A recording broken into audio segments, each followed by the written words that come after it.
O presente de Stalin para Hitler.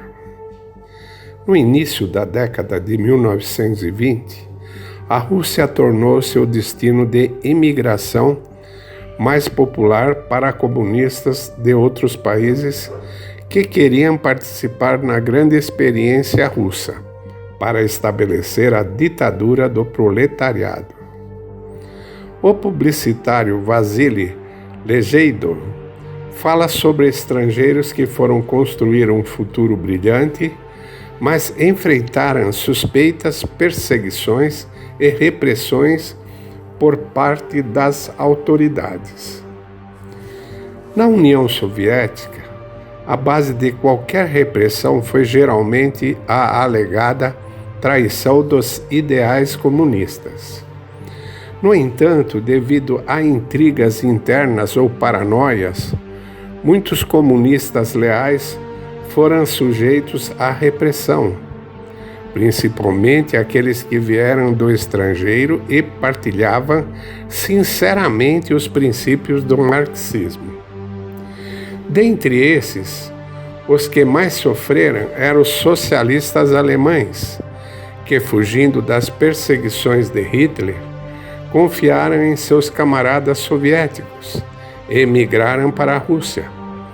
Lá foram traídos e se transformaram em um presente macabro para Hitler. Mas antes, gostaria de apresentar o nosso livro 100 mitos da Revolução Russa. O link para a venda está na descrição do vídeo. E agora, voltando ao nosso assunto, vejamos os casos dos socialistas poloneses, bem como os alemães e italianos, que fugiram dos seus países após o estabelecimento das ditaduras de Hitler e de Mussolini. Foram acusados de ajudar organizações contra-revolucionárias. Membros da União de Defesa Paramilitar de Esquerda, que se rebelaram contra o fascismo na Áustria em 1934, refugiaram-se na União Soviética, mas tornaram-se vítimas do terror de Stalin. De camarada, os estrangeiros de esquerda transformaram-se em potenciais traidores das autoridades soviéticas.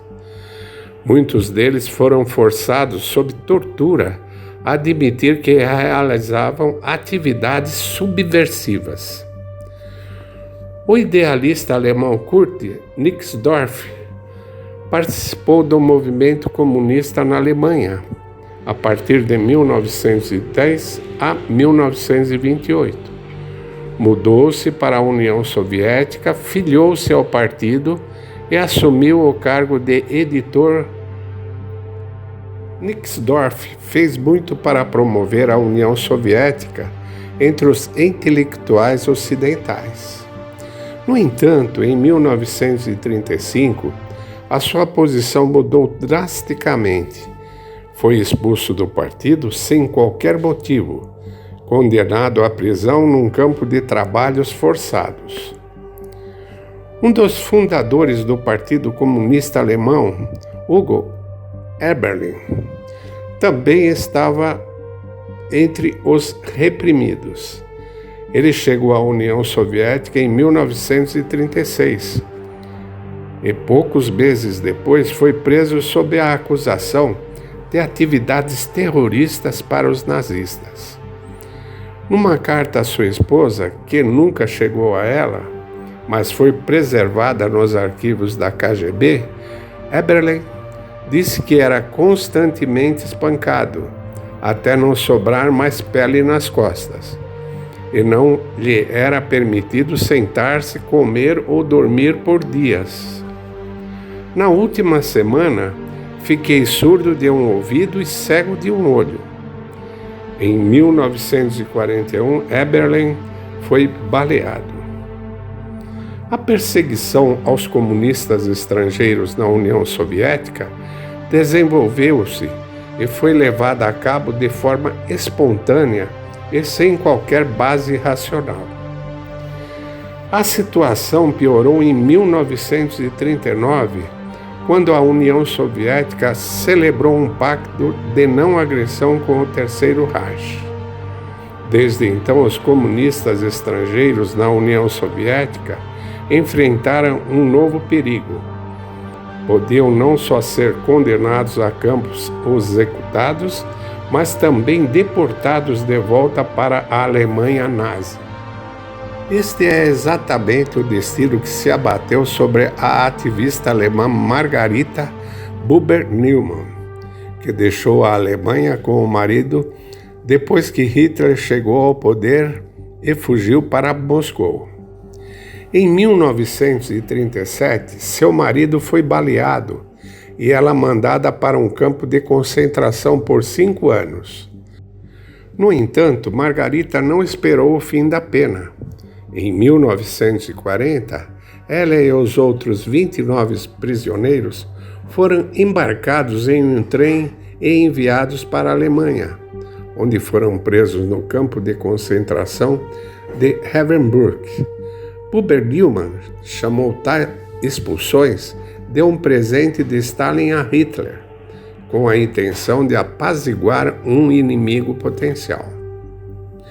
O investigador austríaco Hans Schaffnerk esclarece que, de fato, as deportações dos comunistas alemães para o Terceiro Reich, sob o pretexto de repatriação, começaram ainda antes da conclusão do Pacto de Não Agressão e foram realizadas inteiramente por iniciativa do lado soviético.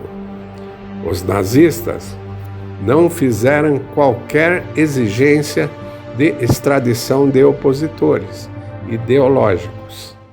As deportações continuaram até maio de 1941 e terminaram poucas semanas antes da Alemanha entrar em guerra com a Rússia.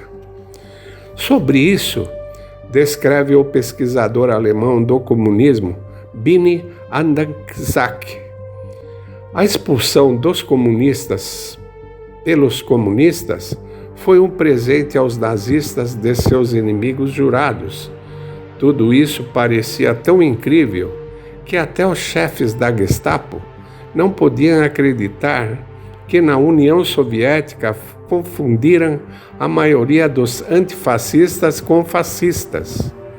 Os agentes do Diretório Político do Estado e as autoridades do Reich não queriam vê-los no seu país. Eles precisavam de alemães, não de inimigos da Alemanha, de pessoas com raízes corretas, e não de judeus e antifascistas. E ainda assim eles conseguiram exatamente o último. Mas a Gestapo teve grande prazer com isso.